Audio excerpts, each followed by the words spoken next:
Welcome to Unheard Conversations, the podcast from Elements House on New York City's Lower East Side. I'm Hayden King. Elements House is a clubhouse community where people living with mental health conditions build connection, purpose, and recovery through meaningful work and creative expression. This special episode features a harrowing conversation between clubhouse member Robert Little and staff member Jeff Tineo about Robert's story of resilience and recovery after surviving a drive-by shooting. Robert shares his insights about the incident, the lasting impact on his life, how it has changed, and his long road to recovery. And now, Robert and Jeff's conversation.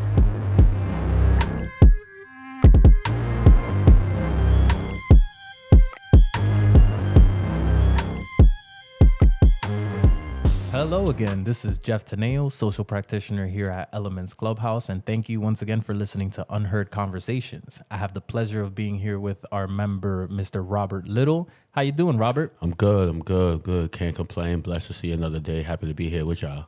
Amen to that. Thank you for taking the time with us today. And Mr. Little here has a breadth of experience, and he's going to tell us a little bit about things that he's been through and his perspective on our society, mental health, and some of the things that we experience, especially living in a place like New York City, and how mental health is really an influencer to the things that we see day to day, both in our culture, in our music, and even when we open our citizen apps.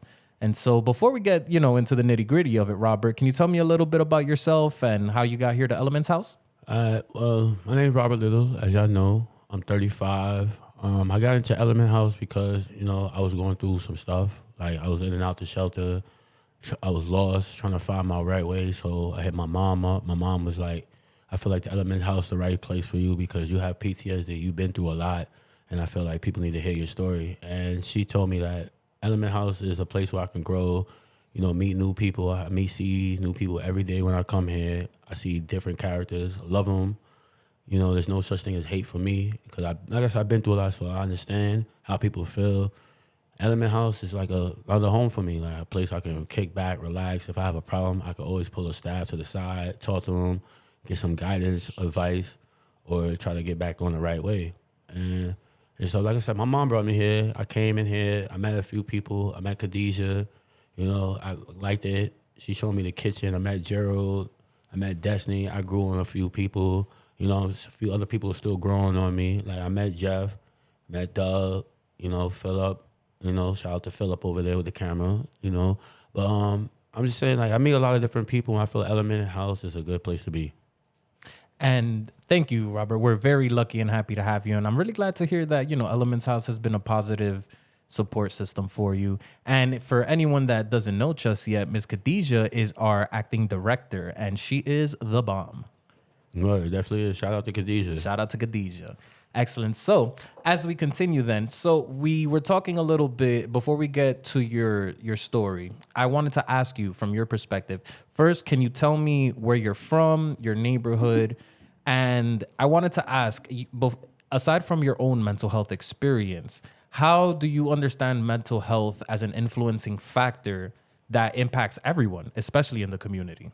I'm from Southside Jamaica, Queens, off of Liberty and Van Wyck. Queens get the money. Yeah, you know it. And so it's like, my neighborhood is a little different. Like, a lot of people understand. If you really do her research about Queens, Queens is known for gangsters. Like, everybody gangsters and stuff. My grandpa, grandma, they all had Fat Cat Tony come to the house. A couple of gangsters, they all pay respect. Like, one thing I can say about the mental health, I'm going to get into it, but, like, my grandpa taught me a lot.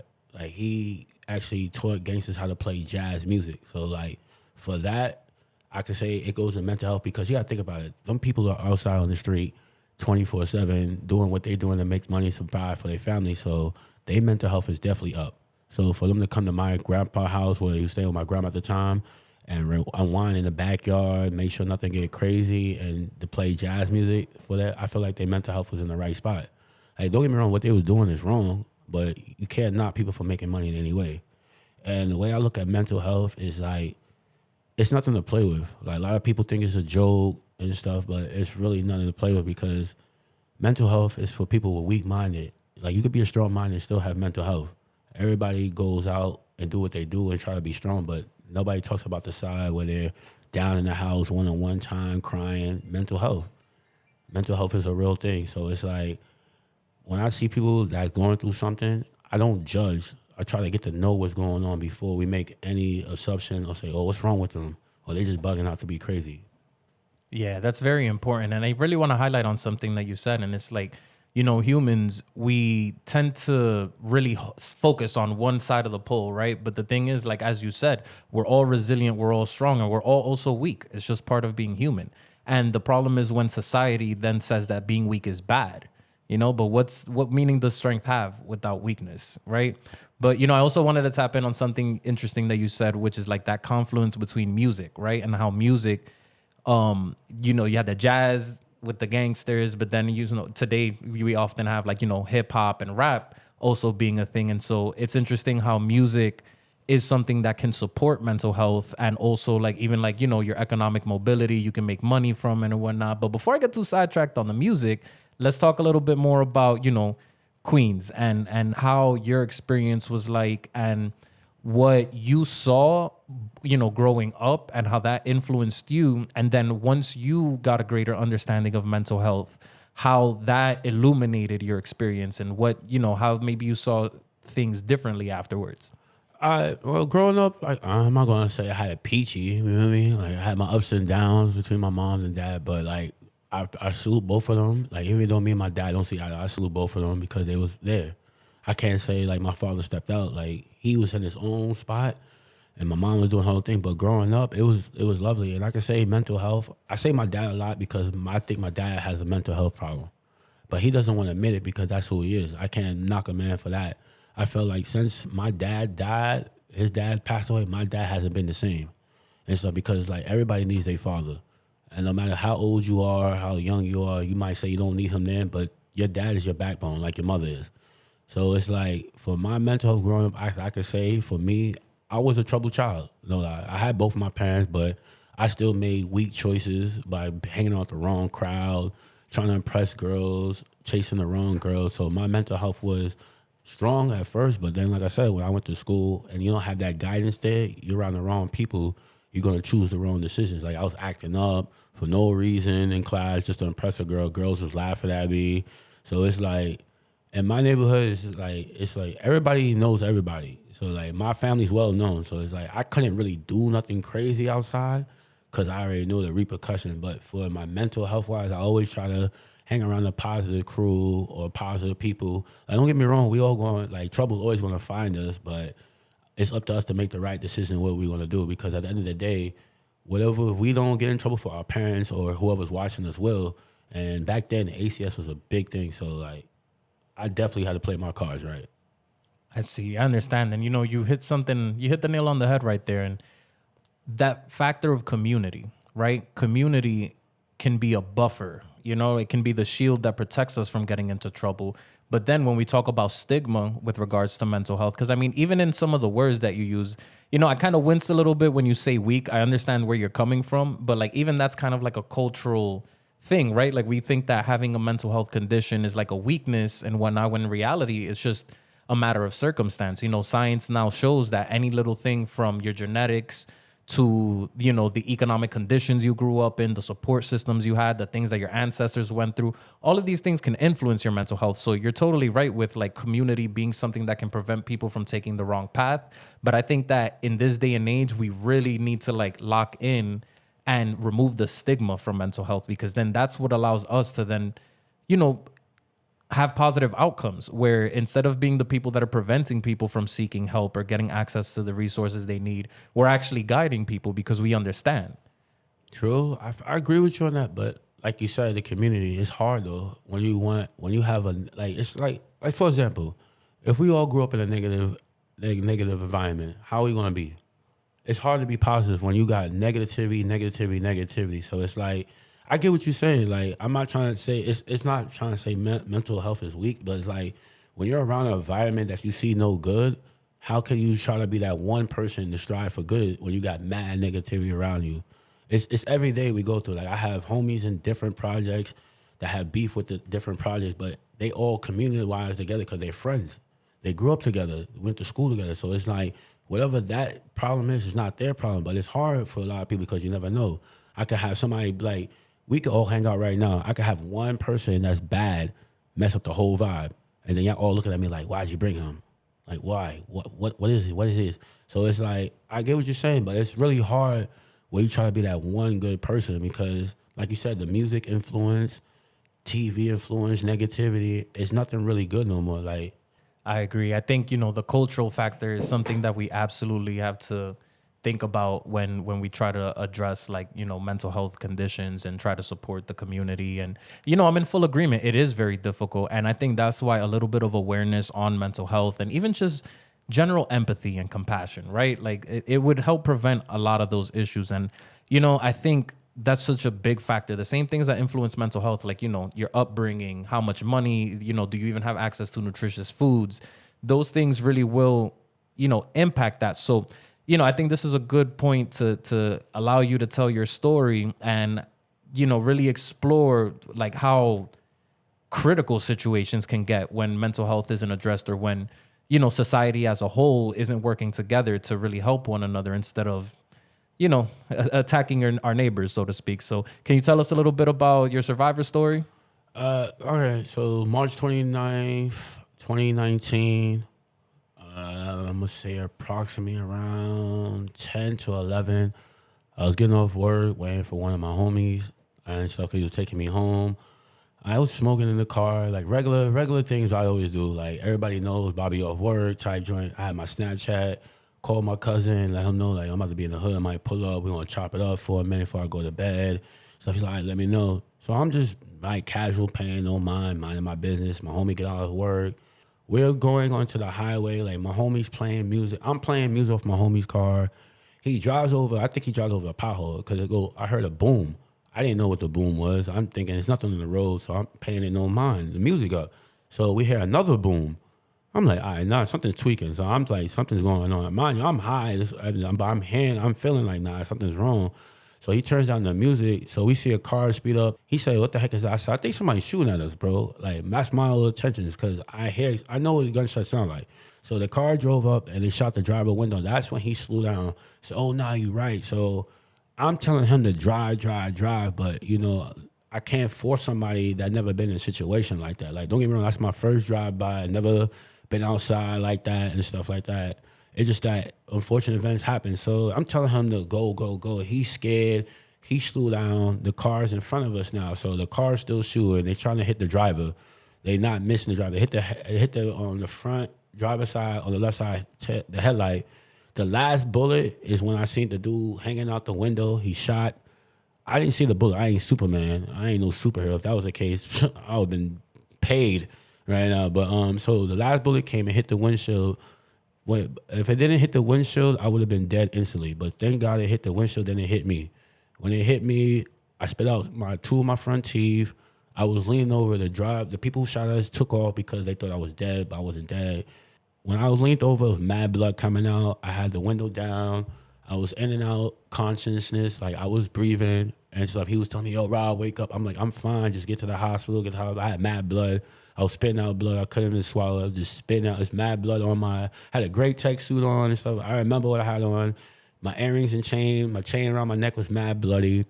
I was just spitting out blood. So I'm telling him to drive. He's slowing down because of red lights. I'm like getting angry, like, yo, F them red lights. Drive, bro. Drive. Anybody pull us over, we got bullet holes in the car that they could take us to the hospital. So he's driving. He's nervous because he don't want me to pass away in his car.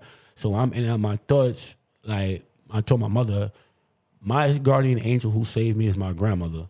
My grandmother saved me because I could have went to the light. My grandmother came to me and said, it's not your time. So when that being said, that helped me in a way to keep calm. Like, I'm telling you, like, if anybody ever been shot, I know they say you remain calm. No matter the situation you're in, you have to remain calm. Because if you do not calm your panic level, you will die. Like, literally pass away from your panic. I got him to the hospital. When he got to the hospital, he opened the car door. I grabbed my book bag. I walked in there. He helped me in there. I remember passing out inside an emergency lobby door. A nurse lady came, seen me, saying I think he'd been shot. Security came. I passed out right on the floor. I remember her dropping her coffee. They got me in a gurney, took me emergency room. They cut open my suit. They took off my chain. It was everything around. They was like, you know your name. I give them my name. They was like, you know your date of birth. Give them that. They gave me oxygen. They did surgery that same night. I remember waking up. I had like a whole bunch of my homies outside. I woke up thinking like, this is regular. I'm going home. Like, I'm good. I tried to take the IV out, all that. One of my mans had to really hold me down until I fell asleep again. And then I woke up in the IC room, like where everybody's sitting. I woke up with a mean I couldn't talk. I was a mute. I was shocked. Like, I couldn't say nothing. I tried to say words, like everything I'm thinking, I couldn't say. My mom was in the room. I woke up. I was angry because there's 2 officers right there. I didn't have no phone, nothing. My mom was like, I'm like, I need something to write. I was like, let me see your phone. I'm texting my mom notes, like, what are they doing here? I want to go home. She's like, you had surgery. The doctor came and said that, Mr. Little, you're blessed to be alive because that bullet was like an inch from my vocals. If it would have hit my vocals, I wouldn't be able to speak right now. He said, you're good thing you didn't move your neck, nothing. He said, you want to know what type of bullet it was? It was a straight regular 9mm, no hollow tips, nothing. You're blessed, bro. He said, you're really blessed. He said that I took care of you. I'll make sure you're right and stuff like that. So he let me chill with my moms and stuff, and them asked me like, you got a lot of people that want to see you. Would you mind your friends and family? My mom said only his friends and family could come. So I had a lot of support system to get me right. But like my whole mindset of not being able to talk, it messed me up in a way because I didn't expect for that to ever happen like that. So for me going through that, it took me a minute to get back to who I am and stuff. I'm not the same old me. So it's like, I'm not glad that happened. I'm glad I overestimated that situation and got back to myself and built myself a better person because that's something I don't want everybody to go through. Wow. It's a blessing to have you here. I'm really glad you're still here with us, and it's just incredible. And it's a testimony to your resiliency and even, your composure through this now and being able to see it. I mean, I'm practically at a loss for words, which is saying a lot because I always got something to say. But I wanted to ask you, right when we get back from the break, what did you do in terms of self-care? Like, what did it look like for you to recover and, come back to base from that, right? Like, because like you said, everything changes after a situation like that, a near-death situation. I want to know more about what changed in terms of like your habits. How did you take care of yourself? What support did you need in that time? Who showed up and what worked best for you? So we'll get right back to that after the break.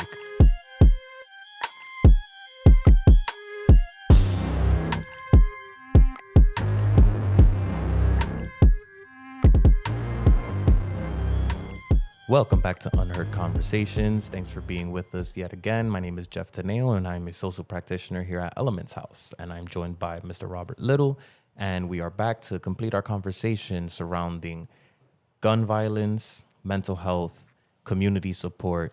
And where we left off was speaking about recovery and what it looks like to come back from a situation where you're essentially near death, and how that impacts your mental health and what kind of support systems help you not only recover from the incident itself, but also become more than what you were before that.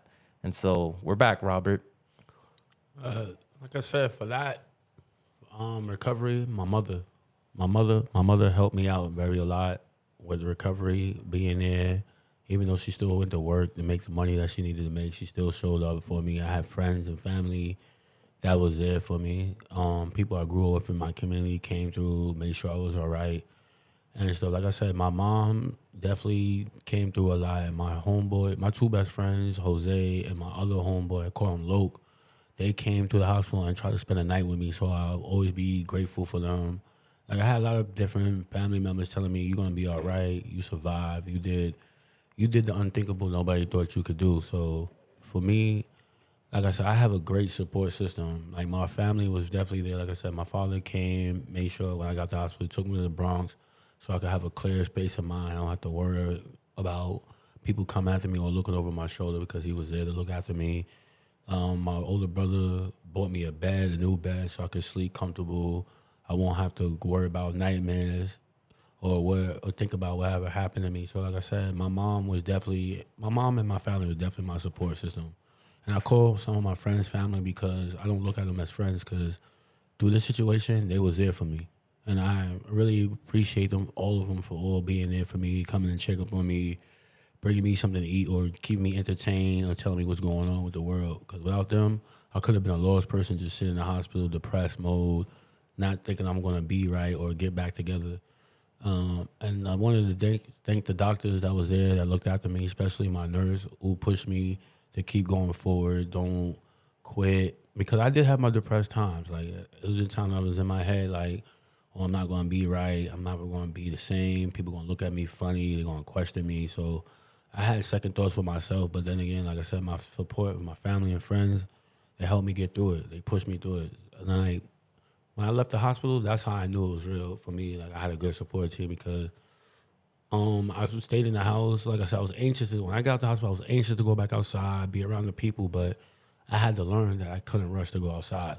I had to learn I got to crawl to walk again. So all this was all new for me because I'm used to waking up, calling people, I'm outside. What we doing? Where we going? So for that situation that happened to me, like gaining myself back, it took a little minute. Like, I had to stay in the house. I had to play the house for a while. I felt like I was on house arrest because I couldn't leave. But it wasn't like that, like house arrest, because they just wanted to make sure I was all right. So like I said, my family was my biggest support team for me. That's great. And I'm really glad to hear that you had that support. And obviously, it did a lot of good, right? Because you're here, you're standing today, you're telling your story.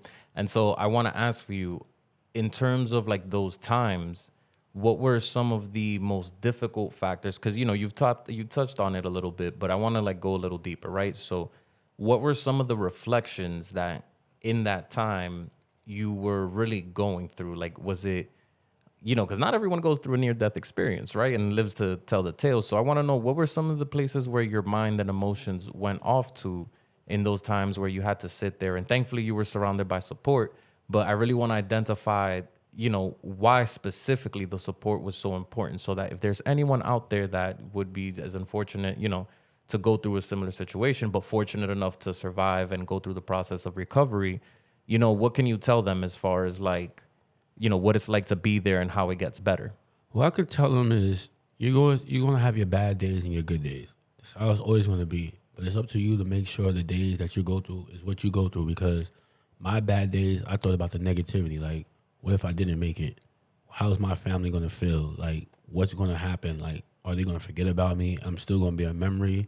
Like, what? Like, what's the next chapter for me? So a lot of times my mind was just thinking negative thoughts, because a lot of people get shot and don't make it. So for that to happen to me, I was like thinking like, dang, I'm one of a million people who survived a situation like this. But like, my thoughts were just going through, like I said, my mental health was just all over the place, because 50% of me was happy. The other half that passed away was just gone. So it's like the old me, I felt like that old person I grew up to be or try to outlive to be that person. I just lost half of me. So for me to gain another other half of a good side of me is like, it's a blessing, I could say, because like I said, my family really helped me. Like, I had to really sit there and be in my thoughts, listen to music, trying to keep my mind right, not thinking about it. There's been times, like I told people, like I cried many times by myself with my moms, or just cried in general, because a lot of people don't get to see a second chance like this. So for me, it was just a lot. Like, the negativity just came because you ask yourself why? Like, why me? Why this had to be me? Like, why? But like people say, you can't question God's, answers at times. Certain things God put you through to see if you can be like, you can make it out of that. Certain strengths, God put you through stuff. So for me, it was just the fact that, I don't know, I felt like my mental health was just good because my mom was there. She telling me everything's going to be all right. Like, don't look at it like that. Look at it as a blessing. You grow from this. So for me being in the hospital, recuperating, seeing my friends, I felt depressed because I couldn't leave. I couldn't go home. I wanted to go home like everybody else, but when I was in there, I took time to reevaluate my life. Like, all right, you have shot, you survived. What's the next chapter for you? Are you gonna let this be a burden to you, or are you gonna take it and strive? And I talked to myself many times. I took it and strive because, like I said, I met one of my role models. So like meeting Nipsey Hussle before all this even happened to me and stuff, and then afterwards seeing him get shot and killed on TV, that really affected me more, because it's like, what, like, if I could survive, why couldn't he survive? That's how I look at it. But like people say, you can't question God's choices or what he has in store for people. So for that, I just made me wanted to like come out stronger and tell people like everybody goes through different situations in life, no matter if it's good or bad, but it's up to you to make the best choice out of it. So for me, I just needed to hear my family say, we got you, we're gonna support you no matter what. Like I had friends come get me out the house when I didn't want to go out the house. Like I had people walk around me, say, yo, you need to get out the house. You can't be antisocial. Like you have to get back. You can't let that burden bite you down. Like everybody knew what I went through, but like I said, my friends and family and my mother and me talking to myself and actually just sitting there talking to myself like, what do you want to do? Like what's next for Robert? And so for that, for me, I just, like I said, I just built myself up and talked to my moms and asked her different questions like, you think I'm going to be the same? You think I'm going to be back to me? She said, no, you're not. You're going to be somebody better. So for me to understand that from her and have talks with my brothers and my uncle to see what my next chapter in life would be, that's really helped me get back to my mental state of mind. You know, I got to thank you for two things. Firstly, you know, your openness and, you know, being vulnerable and like sharing these things, because I'm certain that somebody that listens to this will be benefited by this the same way I have, because you also illuminated something for me. You know, the fact that as a young black man, you experience survivor's guilt because, you know, unfortunately, we know that these things happen. You know, there's a lot of violence in the community. We understand, like, with gang violence and just all the things that happen, that, you know, a peaceful life isn't guaranteed. And the fact that you were able to make it through that experience and still question, like, you know, why me? Why did I survive? And, you know, even, like, speaking on, like, you know, you met Nipsey Hussle. I remember you told me, like, you know, where you used to work, and just even having survivor's guilt on that. Like, and he was a pivotal member of the community and did a lot for the culture. So on that topic, I want to ask you, you being who you are and having experienced what you've been through, what's something that you would like to see? Like, what's a call to action that you would give to the community at large and to the culture that is a change that you would like to see as someone who's experienced what you've experienced? For the community and the culture, I would like to see, for the older people, like older than me and stuff, like that been around the blocks or been outside longer than us, I just want to see them guide the young youth in the right way, because the young youth is our future. You know, everybody's time on the world is not limited, as people say, but the youth is the future for us to continue. So for them and the community, I just want y'all to help your young brothers or sisters that's lost, guide them the right way. Like, I understand this community, like, outreach programs and stuff like that, but I'm not personally saying all of them are bad, but if you have to go through it. Find somebody that you want to talk to, or hit up a family member like, yo, I'm going through a tough time. Is it possible I can vent to you or talk? Because like I said, all these young kids nowadays, everybody's quick to grab a gun, say I'm a shooter, I'm ready to kill, I'm ready to do that. But once you pull that trigger, you have to think about it. That person or bystander you hit, you're doing 15 plus, you're doing 5 plus whatever's in that clip. So if you have 30 or 40 bullets in it, you're fried. So for the community, I just want the older people, that's one that if you see a young brother or a young lady misguided, help them. Show them the right way. Tell them, like, yo, being outside is not where it's want to be. You don't want to be like me. You don't want to be on the block, because, like I said, everywhere I go, I'm seeing 9 times out of 10 young kids not in school, smoking weed, drinking, being a runner for somebody, or having the wrong crowd around them. And it's like, what are y'all learning from? Like, a lot of people don't understand the world is changing every day, and we see it. Like, we older folks see it. And now I see why my stepdad, my grandmother was so hard on me, telling me, like, yo, build the future for yourself, because tomorrow's not promised. And a lot of people don't understand that. Like, with me being shot, I didn't know if tomorrow's going to be promised or not for me. I just happened to thug it out and say, you know, I'm going to make it. I have to make it. I have a family. Like, nobody, like I told my mother, like, when I said, I didn't want you to bury me before I bury you. That's bad. A lot of parents are burying their kids, and their kids not seeing 21, 30. Now the new age is 17. You're lucky to make 17 nowadays. So it's just like, when everything goes wrong with the community and the world, like even the music, like you said, we're going to tap into the music. I feel like there's good music out there, but then again, you have to separate yourself. Like, I look at myself like this. I didn't wake up to say, I'm a drill rapper. Like, I'm going out here to do this and that. I'm going to rap about it. That's not me. Like anybody could be a rapper. 6ix9ine did it. A lot of people did. Anybody could be a rapper. But for example, look at 6ix9ine, bro. He told on the people that brought him up, and now he's on house arrest in Florida chilling, while the other people are in jail. He's living his life. So it's like, for that is an example that people gotta realize, like, you can join the game, but they don't really have your back. There's no such thing as loyalty in the gang. It's really not. So a lot of people be jumping into stuff like, oh, they got my back. They don't got your back. Gang is like a pyramid cycle, a pyramid scheme, excuse me, not to say, because you always have a leader. It's always going to be a lieutenant, general, or whatever you want to call it, capo, or whatever. But it's a repeating cycle. I said it because think about it. It's like me and you. If I recruited you, you're going to recruit 2 or 3, 4 more people. You can move up. I'm going to move up. It's going to be the same cycle over again. But what are we teaching them? Like, these young kids don't know how to read. They don't know math. Only thing they know how to do is, I know how to roll up a blunt and smoke you. Like, what is that? That's bad work. So it's like, with everything's going on in the world, I'm saying, like, people, like, for the communities wise, I just need the older people to really try to grab a young person or a young sister and try to guide them the right way or something, or try to guide them to go somewhere, to a group house or something like Element, because they are the future, and without them, we're going to be lost. I'm in full agreement. And this is the first time in my life where I'd say that instead of, that kind of pyramid scheme, sell Amway or something, because, no one's got time for this. Like, I do think there really does need to be a change in just the general culture, right? And at the very least, like, because we understand that rappers, musicians, actors, they make their money doing these things, but I personally would like to see a little bit more accountability on their end for them to do more action to really help people discern and let them know, like, hey, look, I do this for business, right? Like, because if I were really doing all this stuff in these songs, I'd be behind bars right now, not spitting bars. Word, like for example, look at Lil Durk right now. Lil Durk is sitting in jail, facing hired for murder.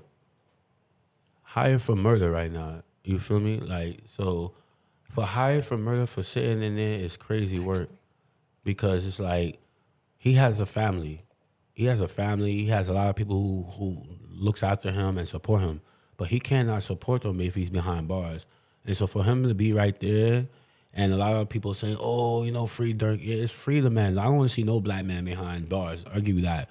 But if you're doing wrong and you're doing wrong, you can't stop it. Like, stuff like that. You really can't stop it. And it's sad because a lot of kids wants to be somebody. Everybody wants to be somebody. I'm not knocking on for somebody. Everybody's a superstar in their own way. But I feel like it's going like it's an easier route than the long route. I'd rather you take the long route and thug it out and get your success the right way, instead of you easily, all right, I'm going to just do this and that and become famous. Because 9 times out of 10, when you get that famous, that notice, like, when you're famous, what are you going to do with it? That's what my stepdad used to ask me. He's like, yo, when you get famous, what are you going to do with it? That's real. That's very real. And, it really harkens back to, like, the things that drive people to gang violence, or, to just kind of like all the different things, like the mentality that says, like, I'm going to get mine and forget about morality, forget about the rules, forget about even like myself. And so, it's something that, I'm very passionate about, the social determinants of health, which is like the things in science that it says, like, these are the things that influence people's physical and mental health. So it's like access to nutritious foods, economic opportunities, social support structures, your own, biology and things of that nature. So I want to ask you, as someone who not only has, is from like the hood, so to speak, what do you think would help push the needle in a positive direction instead of, kids picking up guns or slinging drugs? For the local politicians, I feel like they have to be more with it, more outside with it to see what goes on, because they could say they feel it or I understand, but what do you really understand if you're not really in it? Like, a lot of politicians or people come from the community, say they used to stay in the hood, or I've been around it. That's great, but you're not there every day to see what goes on. Like, yeah, for the politicians and stuff, I just want y'all to like do more, like try to help out with the community. Like I know this after school programs and stuff like that. I feel like kids really got to take advantage of the opportunity that's open, because with the world's going on, we might not have these opportunities anymore. Yeah, I'm right there with you.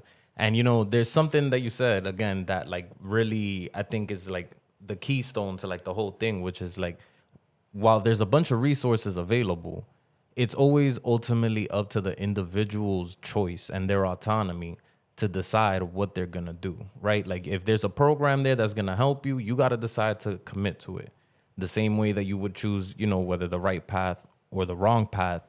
And, I think that's something that's really important. And this might be in my limited understanding, but I'm starting to see also that a big problem societally is that people just don't really value life anymore. Nah, they don't. Like I told people, bro, your life, you only get one chance at life. Like sometimes you have everybody gonna say, well, you got two. Yes, I have a second chance at life, but I'm doing a lot better than I ever did with my second chance at life because now I see. So I tell people, if you have a community where you have a program where you want to avoid the negativity, join into that program. I don't even care if it's boring. Like my community, I want to say thank you to the people who looked after me from after my grandma passed away and made sure I was right and stuff. It's just that a lot of communities would do it, but like I said, for the young folks, y'all got to understand, open your ears and listen, bro. Not a lot of old heads are telling you the wrong things. It's just like my stepdad told me, I've been down that road, I did it. So when people telling you that, you have to really take heed to that because that person might stop you from making the worst decision ever in your life. I know my stepdad helped me out many times, and if he was here to this day, I know he'll still be yelling at me and telling me, yo, you're bugging, you're messing up. So, when you have that certain people in your figure, my grandma was always in my ear. I'm not gonna have my cousin. I don't have a lot of people that's always in my ear, but when I know I'm doing something wrong, I hear it. Or I can feel my grandma come and say, you're messing up, bro. What are you doing? Get it right. A lot of people don't know I have PTSD, but I still have it to this day. I wake up at night, jumping out of my sleep, oh, snap, let me see where I'm at. But I don't let that get the best of me. Certain people know I have it and stuff like that, but I try to make it seem like I got this, it's regular and stuff like that. So, anybody with mental health, any problems, definitely reach out. Agreed. Thank you so much for that, Robert, for sharing your experiences, your insight, and your wisdom. You make an amazing, credible messenger. I'm sure you can influence a lot of people. And if there's anything I want to leave out on this with, it's humility, right? The humility to understand that we're all human. You might be at the top today, but everything that goes up must come down. So maybe it'll help that if we all look at the bigger picture just a little bit more, both at the individual level and at the community level. And so with that, I bid everyone adieu. Thank you so much for listening to Unheard Conversations. Robert, thank you so much for being here with us and for sharing your story. And we hope to have you back soon. All right.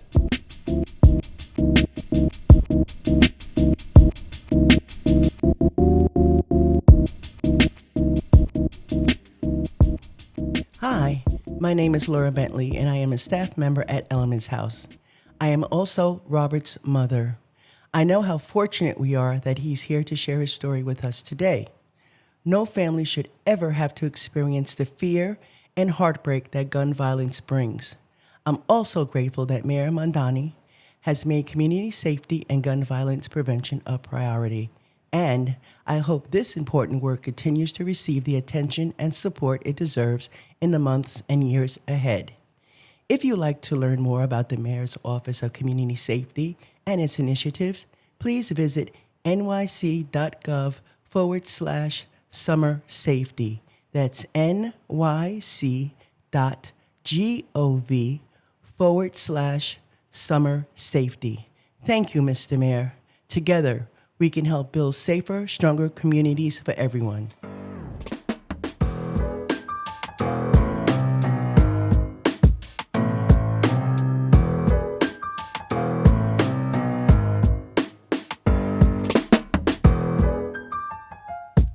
Thanks for listening to this special episode of Unheard Conversations. We hope you learned from Robert about the life-changing impact of gun violence. For more information about Elements House, visit nydis.org/Elements House. That's nydis.org/Elements House. This episode is produced by the music and podcast unit at Elements House from our studio on the Lower East Side of New York City. Production assistance came from Marcus Hassan, Khristian Schumbert, Phoenix Coffee, Kadija Still, Ronald Hill, Leroy Wells, and Doug Latino. The Unheard Conversations theme music is by Marcus Hassan. Show art photography is by Larry Griffin, with design by Destiny Figaroa. Our transition beats are by Rumblefield. You can find him on Instagram. Elements House is a program of New York Disaster Interfaith Services.